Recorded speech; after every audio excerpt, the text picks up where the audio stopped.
Welcome, everyone, to the Pick Six podcast, where we discuss the biggest stories in college football. I'm your host, Chris Chang, and thank you to all the new subscribers who have joined us this week. Thank you to everyone who checked out our last video with TJ, our FSU insider, talking everything about FSU, the future of the program, where do they go from here. We talked about college football on a national level, some of the things that are happening with Miami, the rivalry. Go check it out if you haven't. I loved reading all the comments, and your boy, I will be getting back to each and every one of you. Sadly, I am battling some demons over here. I am all hopped up on Celsius and Theraflu because my crotch goblins thought it would be a good idea to get me sick this week. And so I'm going to do my best to try and get through this episode. But without further ado, let's get into today's show. Listen, it's the biggest story this week, probably, if you're a fan and if you're a college football fan, but the latest CFP rankings were released this week. And as a Miami fan, I was personally not surprised and kind of predicted, if you watch the show, where we would end up. And I said we would end up between around 13 or 14, with us going as high as possibly even 12. Now, let's rewind a few weeks back, right? Now, the initial CFP rankings are about to come out. The ESPN and Heather Dinich released this article about a potential Notre Dame Miami issue that could, quote unquote, could arise in the first batch of rankings. Now, we remember that was actually the warning signal, or the albatross. Fast forward to the release of those rankings, and Notre Dame is ranked at number 10 after riding a 6-game winning streak, and Miami drops from 10 to 18 after suffering their second loss. Harsh, a little bit, maybe, but expected for sure based on the AP rankings and that Dinich report. They basically set us up for that. Now, an A position gap was something that I never really sat right with me. And with us as fans, it's not really a surprise given the Notre Dame bias that we all recognize and the Notre Dame hate. And if you don't believe that, then explain to me where this A position gap comes from when both teams are 6-2 and Notre Dame's strength of schedule isn't that far off from Miami's. Now, if you remember, I laid out a path to the playoffs for Miami the next week after a dominant win over Syracuse. I outlined the teams that needed to lose and how we would eventually work our way up. Guys, it's happening. We're moving up, okay? What I didn't expect, though, was the uproar the rankings would cause this week, despite the results from the prior week. Everyone's making this big deal now about where Miami is and how they're too far from Notre Dame, and how the head-to-head isn't even being considered, because how can you have these teams so far apart and have one team in and one team on the bubble? But what I was actually more concerned about were the remarks from the College Football Playoff Committee Chairman, Hunter Yurachek. Now, for those of you who aren't familiar with it, Yurachek had this to say. He said, we really compare the losses of those two teams. The committee chairman said, Miami has lost to two unranked teams in Louisville and SMU, and Notre Dame has lost to two teams that are ranked within our top 13, Texas A&M and Miami. Which is like that's like that moment when, like, in the cartoons where they step on the floorboard and the plank hits them in the face. I'm like, yeah, duh. And so he goes on to say, so we really haven't compared those two teams. They haven't been in similar comparative pools to date. Now, this is where it really got me. But Miami is creeping up into that range where they will be compared to Notre Dame if something happens above them. Okay. Now, the fact that they're ranking the teams where they are in these like clusters of 3 independent bubbles that are independent of each other is just wild to me. I think you just should look at the teams, look at their records, look at their strength schedules, and go based on merit, right? That's what I think a logical person does, but they've got this weird formula they're using, right? But I want to highlight what I think is the bigger issue here, and that is the lack of objectivity, right? Sadly, this is how college football is choosing to make their money, and that's what's always going to come down to. It's always going to come down to money.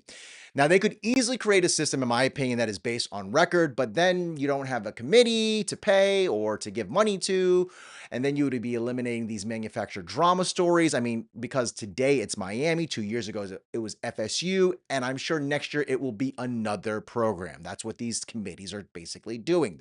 It's a soap opera, right? Now, whether we like to admit it or not, the greatest sport right now is about vibes and popularity. That's literally what it's about. It has nothing to do what's on the field, because again, there's head-to-head things, there's strength of records, there's who you beat. People are actually considering losses as good things. It doesn't really make sense in my opinion. Now, it's about right now who is getting the most eyeballs and which teams are going to sell the most tickets. When you look through 1 through 12, even, you're getting that gist realistically, right? Now, just look at the structure and its brokenness, and I wonder why can't we fix it? And the reason would be because too many people would lose their jobs and people would be losing money, right? If you have a middleman that you can inject in there, you can make more money. You could spread that money out, right? But remember, like I told everyone a few weeks ago, let's take a breath, relax, and let things play out. I think if Miami wins out, all this drama will be water under the bridge. The CFP committee, I believe, in my opinion, is waiting for Miami to uphold its end of the bargain, and then they, I hope, will do theirs and consider the head to head. I honestly think this is what's happening right now. I think they're just waiting for Miami to win out, prove that they're not going to stub their toe again. Please, Jesus. And I really believe that this will happen. And I can't wait for the rest of you to jump in the comment sections and call me a lunatic when this happens. Or maybe I'll be vindicated. Who knows? Maybe I'll be vindicated and everything will go exactly how I said. But speaking of drama, the belle of the coaching carousel ball, Lane Kiffin, has a decision day set for the future of his coaching career. As all of you know, Lane Kiffin is in consideration for almost every coaching vacancy in America, but namely the LSU and Florida job positions are the ones he's being tied to the most. Now, his family was reportedly visiting both Baton Rouge and Gainesville this week, taking their official visits. Now, as you can imagine, this has sent the online world into a frenzy, and I'm sure the officials at Ole Miss were probably not too happy to be reading about that, which led to Lane Kiffin meeting with Ole Miss's vice chancellor for intercollegiate athletics, which is probably the longest title I've ever heard. Why don't you just call him an AD? His name's Keith Carter, and they met with the university's chancellor, Glenn Boyce. Now, the Rebels had offered Lane Kiffin a lengthy extension with the salary that's pretty comparable to both the Tigers and Gators are offering him. And then they released this statement, right? Coach Kiffin and I have had many pointed and positive conversations regarding the future at Ole Miss, including meeting today with Chancellor Boyce.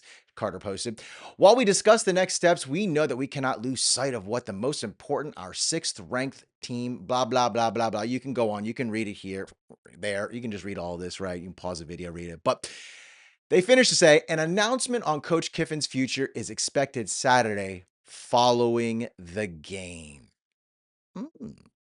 Was there an ultimatum? Was there not?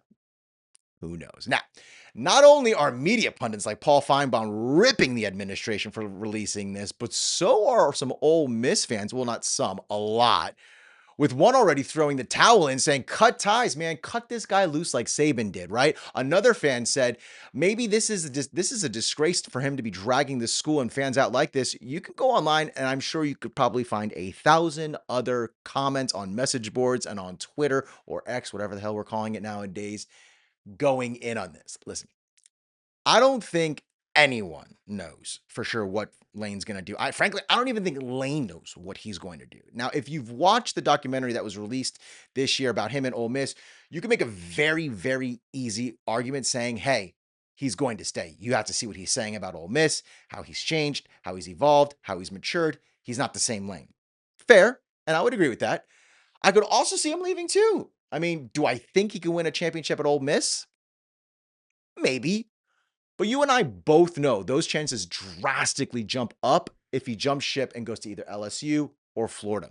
Kiffin is 5-6 against top 10 ranked teams at Ole Miss, although he has won 3 of his last 4 games dating back to the Rebels Peach Bowl win over Penn State in 2023. Now, moreover, here's where we get into a little nitty gritty. He is 4-4 against top 10 opponents when the Rebels are also ranked. Okay, so he's about 500. And Kiffin's record at Ole Miss is currently sitting at 15-18. So the guy wins a lot. I highlight all of this to say, while successful at Ole Miss, I personally think he has reached that ceiling for now. I think this is pretty much the highest he's going to go. I think that what the vice chancellor is saying is true, and Ole Miss is in the midst of an unprecedented season, but I think it's an outlier. In his 6 seasons at Ole Miss, he's dropped a minimum of 2 conference games, but specifically to those powerhouse programs like LSU, UF, Bama, and Georgia, depending on the year you're looking at.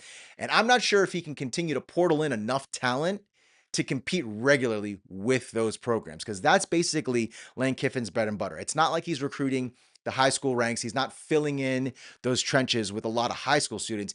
He's going to the portal and he's paying. But I make all these points because none of us know, but we will all be waiting with bated breath to see what happens come Friday after the Egg Bowl.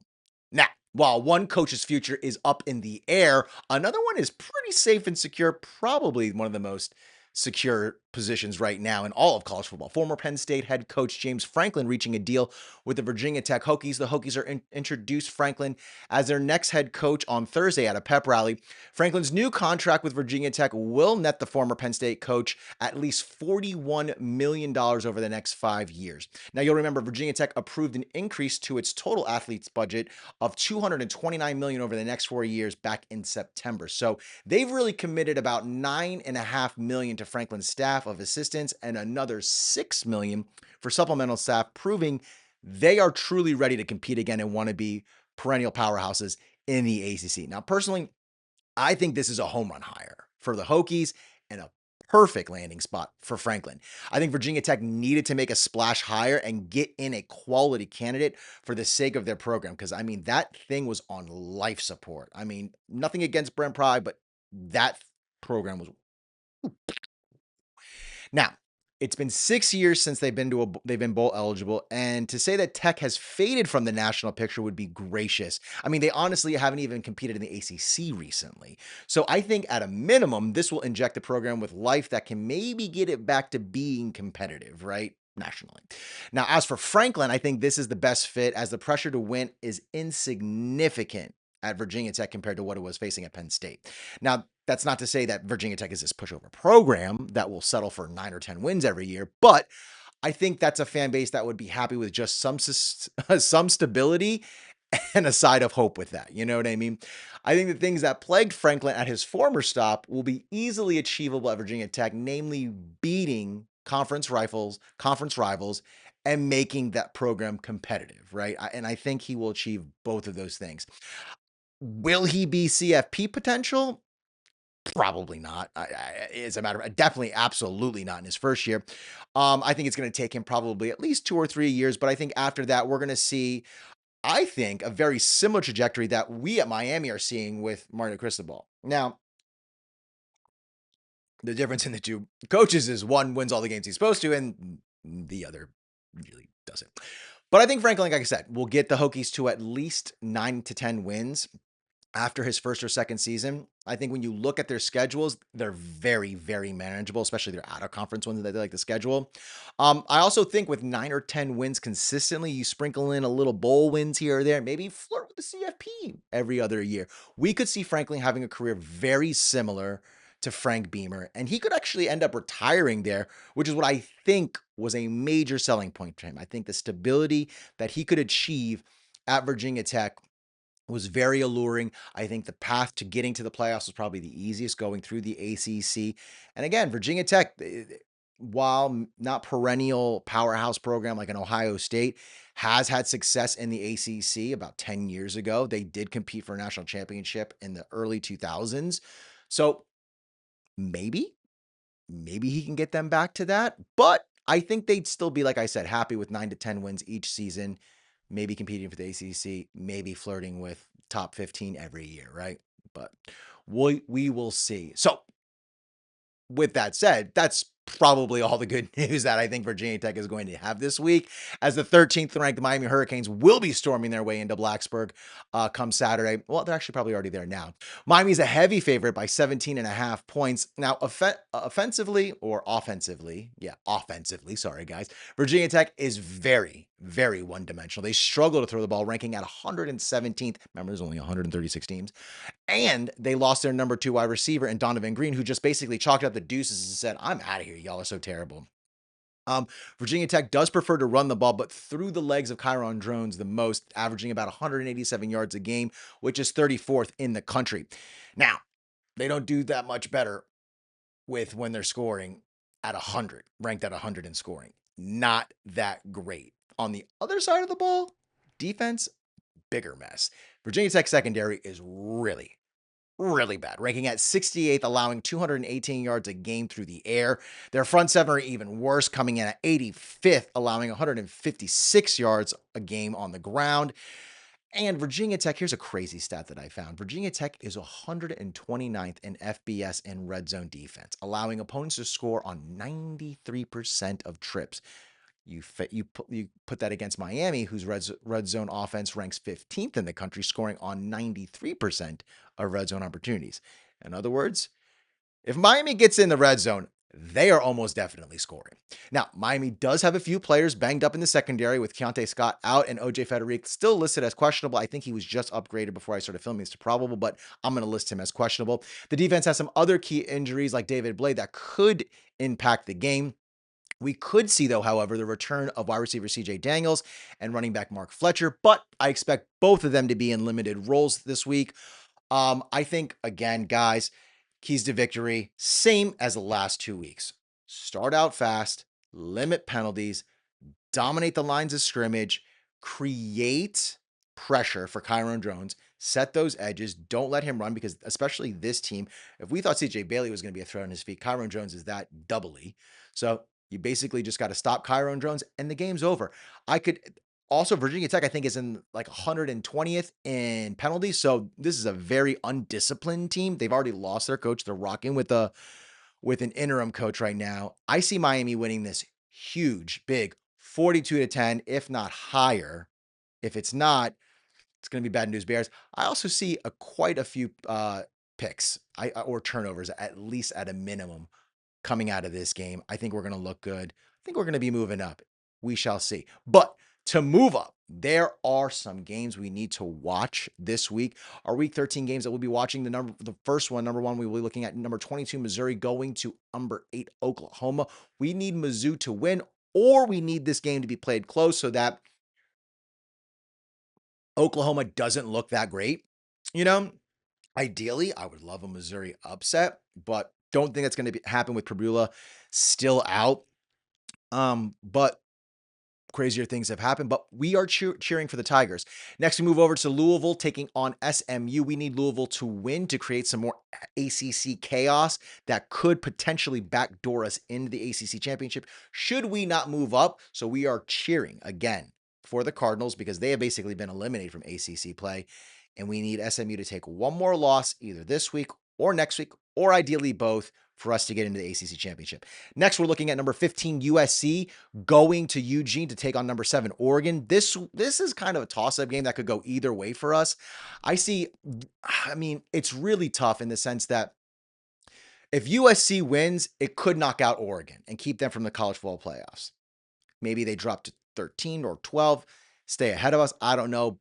Convincing win where Oregon really gets blasted out at home, I definitely could see them falling out of the college football playoffs. However, if Oregon wins, that could keep USC from jumping on us, should the committee look at them with wins for the rest of the season. I don't know. They're nipping on our heels. I just don't like either team, so we're just going to have to wait and see who wins to kind of see how that will impact us. Next, we have Kansas State traveling to Utah. Listen, Utah's a heavy favorite. I don't see Kansas State pulling the upset, but I don't trust anyone in the Big 12. And a poor performance would actually give us I think that would allow the committee to say, hey, it's another week. Remember, we were talking about this a few weeks ago about how can jump teams, right? I think the committee is literally just waiting for certain things to fall in place. This would be one of them, which would be Utah having a piss poor performance against a really bad Kansas State team.